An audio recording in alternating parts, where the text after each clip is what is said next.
That is massive.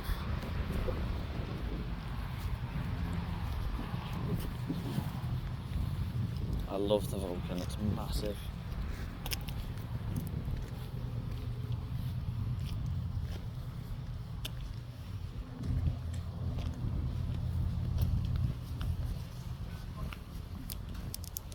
Morning. Morning, you okay? Yes, thanks. Yourself? Fine, thank you. Good. We just come for a look around over here. Yeah, that's okay. Yep, that's perfectly fine.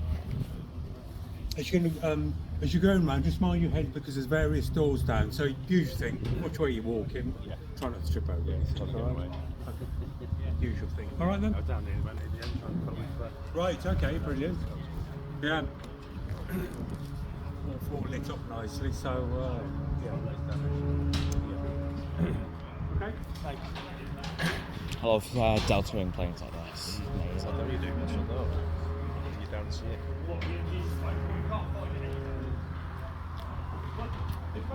Pretty next.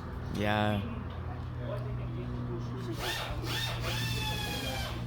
It was definitely opened by somebody in the week, not until last week. It's closed last weekend. We're going to want some vivid next, aren't we? I've got to go to the number one container because this is the specialist rivets, yes. Special rivets.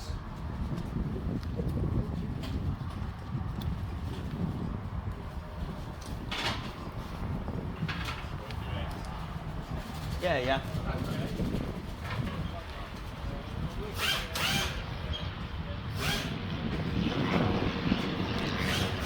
Very extraordinary plane.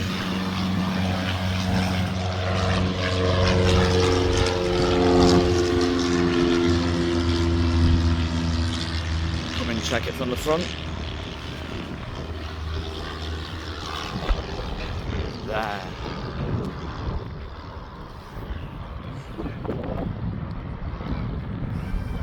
Alright, let's go take a picture there. Yeah, that's amazing.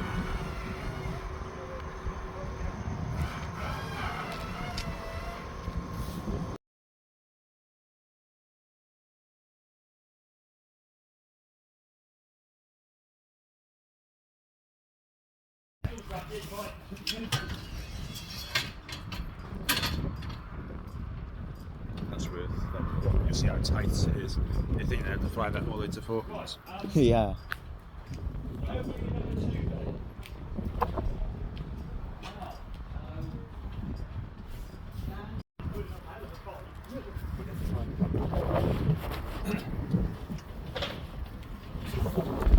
This is the cabin of the Vulcan, okay? It's the only part of the jet which the crew have access to. As you can see here, there's no way forward because that is the panel and bulkhead.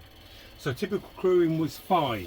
So 1, 2, 3, 4 and 5, occasionally 7. Number 6, number 7 would sit here.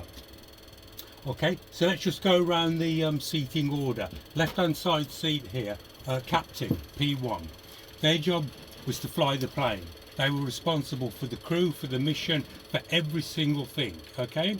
Yeah. Anything went wrong, ultimately, it's this person's in charge. problem, yeah? Next, P2. So their job when not flying the plane was fuel management, okay? So the Vulcan has 14 fuel tanks. Okay, Wow. She has 5 in either wing and 4 large tanks just behind the bulkhead here. So this guy is responsible for managing that fuel to make sure that the mission is carried off without problem. Okay, any problems in that area, he is to blame. Okay, so moving round. Okay, what's your name? Sorry. Me, Richard. Richard. Okay, Richard. So half turn the chair around so it'll swivel. Okay. So in that chair, you are the navigator radar looking forward, hence the radar screen. Yeah? Yeah. So you are nav radar. So your job is to drop the 21 bombs on board onto target. Wow. Okay. So the standard non-nuclear loadout on the Vulcan during peacetime was 21 1,000-pound bombs. Okay, so in that seat as an Avro radar, you are going to be dropping them onto target. Okay, so first of all, in this system here, you will have laid down various markers pre-flight for the strike. Okay, so that when we're taking the bomb running, you will line up those markers, okay, on screen with what the main radar picks up. Okay, once all those things are lined up, those markers will glow red, okay, indicating that you are where you need to be. Left hand corner, just there, that box there, that is called a 90 way, and that dial, that's where you will dial in the drop sequence on those 21 bombs. Okay, so when the bomb bay doors open, they don't just fall out, okay, they're managed. Okay, so you have spaced them, you have timed them, okay, for the drop. So let's assuming they're primed for a 10,000 foot drop, as with the Falklands conflict. Okay, so I'm pressing the bomb release button. They will take 24 seconds to hit their target. Okay, with what I'm telling you so far? Here, that is a camera. Okay, so that is recording the data off the screen so that you can go This back bit over here. it. Yes, okay, so all of this system here, this is a camera. Okay, and it's recording off screen here. Okay, so once you've got everything lined up, just try and get, if you look left hand corner here, Yeah. that little red lid, you would lift that, there's a button under there, press that, 24 bombs will leave the bomb bay. Wow. Okay, yeah, you okay with what I'm telling you so far? Yeah, of course. Okay, just here, that lever, okay, if you want to give that a push and a shove, yeah, go on, just move it. Okay, so what happens is, if things aren't quite lined up on screen, using that little lever, you can just nudge the aircraft a fraction just to bring everything back online. Yeah, exactly where they need to be. Okay, so you are nav radar. In this seat here, this is the navigator plotter. Their job is to navigate the aircraft to the target so you can do your job. So three basic methods of navigation. Compass. Okay, so setting a new bearing onto the compass, the aircraft will follow that new bearing.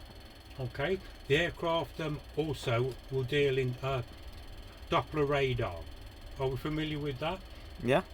Okay, and if we look here into here, and there's one that side as well, just there. No. Yeah, that there. Into there we can place a sextant and map the moon, the stars, the sun. You take that reading, put it into your system, you know where you are. Okay, the whole system on the Vulcan was so clever in that the navigation was linked to the bomb aiming system. Okay, so they were all one. Okay, so that made life far easier for the crews. Okay, the system was always was also able to do something called offset bombing. Okay, so for instance, using Doppler radar, it relies on a return signal bounced off a target. Okay, and the jet will then follow that signal to the target. Okay, but some targets don't give off a very good return signal for whatever reason. Okay, so we don't need to, but look at the reasons why. Okay, so let's say this is our primary target. So under normal Doppler circumstances, we would navigate straight to our target, but that target isn't giving off a very good reading. However, let's say 3 miles away is a structure, a bridge, a beacon, whatever, which gives off a really good reading. So the nav plotter was able to take that bearing, offset it against this bearing, and using that bearing for guidance, direct the aircraft directly to the primary target. Okay? Yeah. Happy with that? Okay, so here we have the AEO, Air Electronic Officer. Now that person, using a series of long and short wave frequency jammers, is able to keep the aircraft safe from missile attack, radar, so on and so forth. Okay, so the idea being the system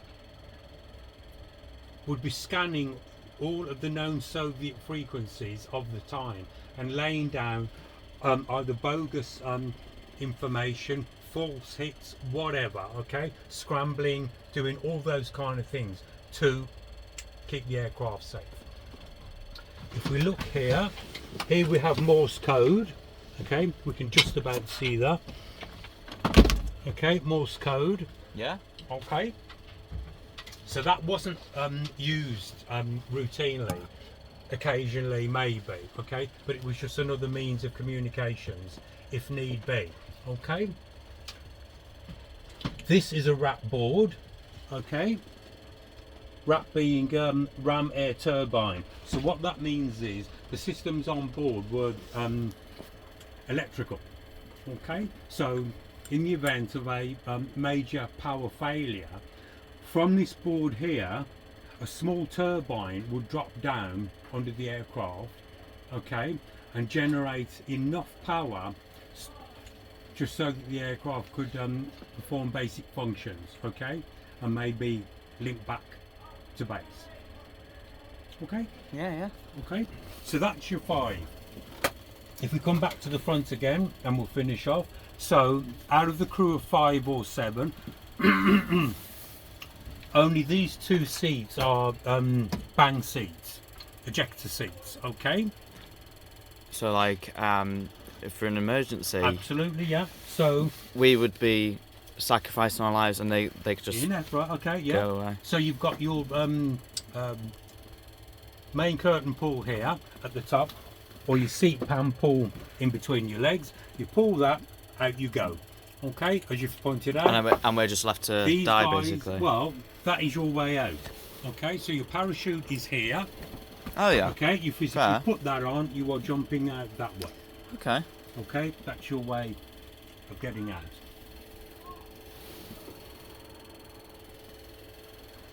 Okay, all crew members obviously were fitted with oxygen and comms mask, comms lead. Okay, so all were able to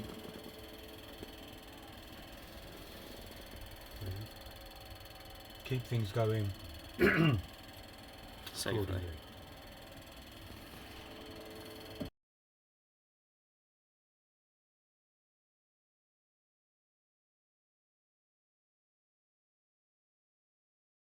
Oh, right, okay. Million smaller bits. Right, okay. Yeah.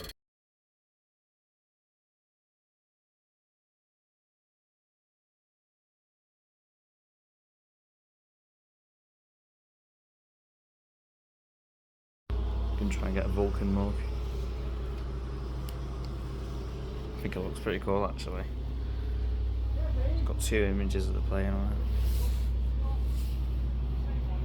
I think that's actually pretty cool.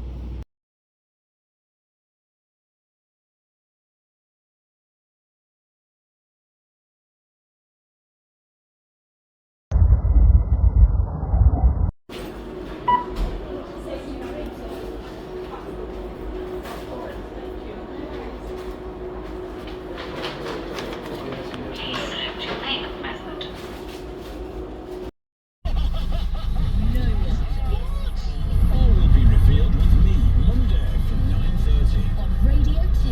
Until then, my fellow Radio 2 DJs.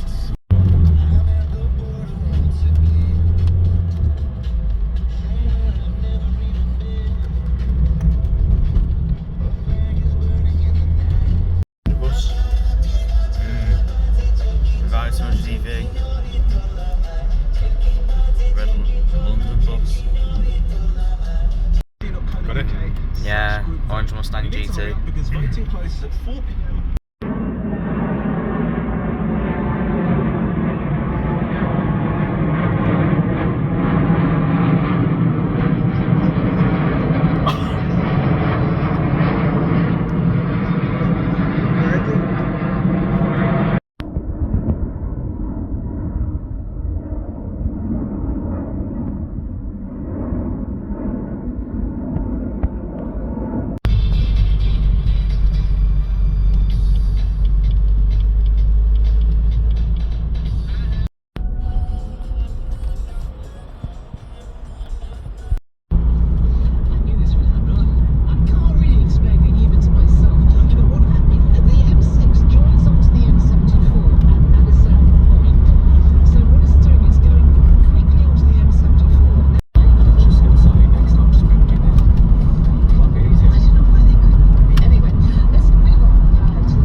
That burger's nice.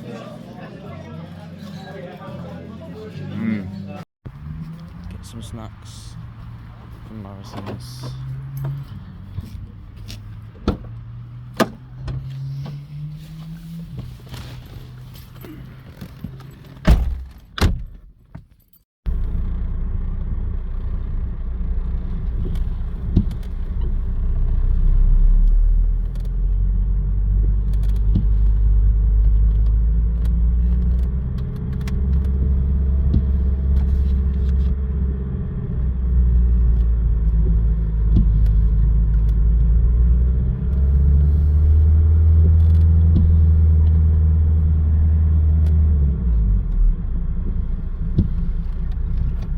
Stagecoach bus stopper.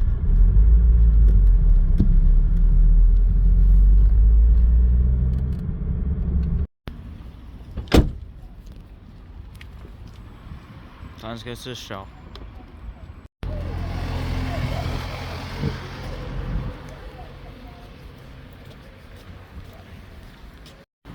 We have acquired the snacks in the wet. That again. We have acquired the snacks in the wet.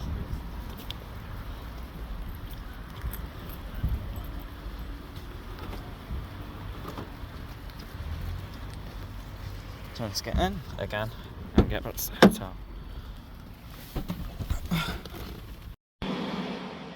The hotel now.